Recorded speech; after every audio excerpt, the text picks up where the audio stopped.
बनाने में, इलेक्शंस में विधायक बनाने में स्टूडेंट का कोई रोल नहीं है। वहाँ पे रोल कई कोचिंग संस्थान के लोग जो बेचारे बीजेपी को खुलकर सपोर्ट कर रहे थे, उनकी भी ज़िंदगी कुछ। झारखंड में इलेक्शन के बाद सवाल पैदा हो गया है कि क्या स्टूडेंट का कोई वैल्यू नहीं है। स्टूडेंट का कोई वैल्यू नहीं है। जी हाँ, आप सही सुन रहे हैं। जी हाँ, आप सही सुन रहे हैं। पूरी झारखंड के लोग जानते थे कि इस इलेक्शन के टाइम पे पूरा स्टूडेंट ग्रुप जो है वो जेएमएम से, हेमंत सोरेन से काफ़ी नाराज चल रहे थे। आंदोलन हो रही थी, भीड़ जमा हो रही थी और सच्चे ढंग से हो रही थी। ऐसा नहीं कि पैसे पे इकट्ठा किया जा रहा था। लेकिन इसके बावजूद जेएमएम की इतनी भारी जीत, इतनी अच्छी जीत से साफ समझ में आता है कि स्टूडेंट का कोई वैल्यू नहीं है। सरकार बनाने में, इलेक्शंस में विधायक बनाने में स्टूडेंट का कोई रोल नहीं है। वहाँ पे रोल होता है अनपढ़ औरतों की, अनपढ़ आदिवासियों की। वही सरकार बनाते हैं। इसीलिए मैया योजना या सैया योजना करके उनको 1-1 हज़ार रुपया, 500-500 रुपया या तो घर जाके दे दो या तो फिर अकाउंट में भेज दो। भैया सरकार आपकी बन जाएगी। ये सीटें हैं, मात्र 21 सीटें आई है बीजेपी प्लस होकर के, ठीक है। और जेएमएम प्लस होकर के 57, जो पहले से काफ़ी अधिक है। 57, 47-48 के आसपास थी पिछली बार सीटें इनकी, और बढ़ के 57 हो गई है। इनकी तामझाम और इनकी रौब इनकी अब बढ़ जाएगी। तो चिंता जाहिर होती है हमारे स्टूडेंट लोगों की, क्योंकि स्टूडेंट ने काफ़ी विरोध किया था। पूरे स्टूडेंट ने विरोध किया था, उनके शिक्षकों ने विरोध किया था। उसके बावजूद भी इन्होंने इतनी अच्छी जीत हासिल की है। यहाँ जेल के एम का एक सीट मिला है जयराम महतो की अपनी मेहनत। एक साधारण सा 30 साल का लड़का विधायक बन गया है। ये एक अच्छी बात है कि उसकी मेहनत रंग लाई है। तो यही बात है भाई, पढ़ने लिखने से यहाँ की झारखंड में कुछ नहीं होने वाला है। पढ़ना लिखना है तो झारखंड से बाहर जाके पढ़ो लिखो, और झारखंड से बाहर जाके नौकरियाँ करने की सोचो तो बेहतर है। बाकी यहाँ पे स्टूडेंट लोग पढ़ते हो तो भाई, तो अब सेंट्रल लेवल के एसएससी या की तैयारी करो, बैंकिंग की तैयारी करो, जीएसएससी की तैयारी करो। छोड़ दो वो जेएमएम के लिए, हेमंत सोरेन के लिए छोड़ दो। और हेमंत सोरेन जी किनको नौकरी देंगे वो उनके हाथ में है, ठीक है। आप पढ़ाई करके यहाँ पे नौकरी नहीं ले सकते हैं, ठीक है। 5 सालों तक आप भूल ही जाए। अभी आपको पता चल जाएगा कि बीजेपी वालों की ये हार की कारण क्या है। इनकी नारें कटोगे तो नहीं, बटोगे तो कटोगे, घुसपैठिए, इन सारे नारों की धज्जियाँ उड़ा दी है इन्होंने। यहाँ पे आपको दिखाएंगे कि कैसे पूरे कोल्हान क्षेत्र में चंपई सोरेन सिर्फ और सिर्फ एक बादल के बीच में एक तारे की तरह रह गए हैं। अपना सीट बचा लिए, इज्जत अपना बचा लिए, लेकिन प्रतिष्ठा अपनी नहीं बचा पाए। उनका कोई एग्जिस्टेंस नहीं रह पाया चंपई सोरेन का। तारों की तरह टिमटिमाते हुए एक हैं पूरे आसमान में। कुल्हान क्षेत्र कहा जाता था कि चंपई सोरेन का गढ़ है। वहाँ से बीजेपी को दिलाएंगे वो सीट। क्या दिलाए, ये जो दिख रहा है ना नीचे में मैप की, झारखंड मैप के नीचे में ये जो दिख रही है टिमटिमाते हुए चेहरे, इसमें सिर्फ सिंगल जो दिख रहा है येलो कलर का कुछ, वही सीट जो है वो चंपई सोरेन जी का है। बाकी सारी सीटों जो है वो जेएमएम का है। ये जो कलर है ना वो जेएमएम का है, और ये कलर जो है वो कांग्रेस की है।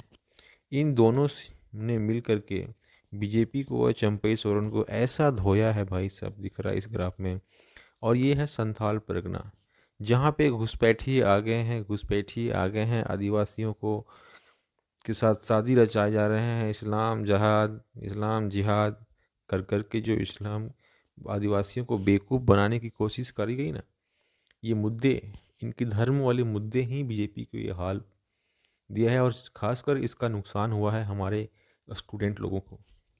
स्टूडेंट लोगों की जो मुद्दे थी वो उठाए रहते, उनको किसी ने नहीं उठाए, उस पर किसी ने ध्यान नहीं दिया। सिर्फ इनकी जिहादी दंगाई और धार्मिक नारों ने स्टूडेंट लोगों को भी लेके बैठ गया। और कई कोचिंग संस्थान के लोग जो बेचारे बीजेपी को खुलकर सपोर्ट कर रहे थे, उनकी भी ज़िंदगी को चौपट कर दिया इन्होंने। अब हमारी जेएसएससी की स्टूडेंट का तो पूरे जीवन नरक में डाल दिया इन्होंने। ऐसे अब तो जेएमएम क्या करती है देखो, स्टूडेंट लोगों की कोई महत्व समझी नहीं जाएगी। ये एक पूरे झारखंड में एग्जाम्पल बन जाएगा कि स्टूडेंट नाराज रहे या खुश रहे, इससे चुनाव का कोई लेना देना नहीं होता है। इसको सुनना, ध्यान से सुनना इस बात को। ये एग्जाम्पल बन गया अब। जितने भी आदिवासी क्षेत्र हैं इनमें से सब जेएमएम ने सीटें ले गई और बची कुछ सीटें कांग्रेस ने ले गई। बाकी ऊपर का जो झारखंड मैप का उत्तरी छोटा नागपुर की जो मैप में दिख रही है, वही सीटें जो है जहाँ पे आदिवासी इलाके नहीं हैं वहाँ के इलाकों में बीजेपी की सीटें आई हैं। बाकी सारी जगह पे जेएमएम और कांग्रेस ने ले गया। तो इस इलेक्शन की हार की वजह यही रही कि आदिवासियों को कन्विंस नहीं कर पाई बीजेपी। आदिवासियों को, आदिवासी का चेहरा शिबू सोरेन के नकली चेहरे हेमंत सोरेन को ही देख करके आदिवासियों ने वोट करा। और ये बार फिर से झारखंड में आदिवासी राज चलेगा 5 सालों के लिए, और पूरे जोर शोर से चलेगा। अब इस आदिवासी राज में देखना पड़ेगा कि हमारे जनरल लोगों की या हमारे ओबीसी लोगों की कोई इम्पोर्टेंस रहती है या नहीं रहती है। तो मैं तो साफ साफ कहूँगा कि यहाँ पे जो जेएमएम की सरकार है वो आदिवासियों की बलबुते पे बनी है और सिर्फ ये आदिवासियों के लिए ही काम करेगी। बाकी ओबीसी के लोग और बाकी जनरल के लोग इस झारखंड से भाग जाएं, वही बेहतर है। नहीं तो भाई वो अपने आप को कल्पना ही ना करे कि हम झारखंड राज्य में रहते हैं, अपने झारखंड राज्य में रहते हैं, ऐसा वो सोचे ही नहीं। वो बस ये सोचे कि हम एक भारत देश में रहते हैं और भारत देश की जो सेंट्रल लेवल की नौकरियां हैं, सेंट्रल लेवल की वैकेंसीज है, उस पर ही फोकस करे बस।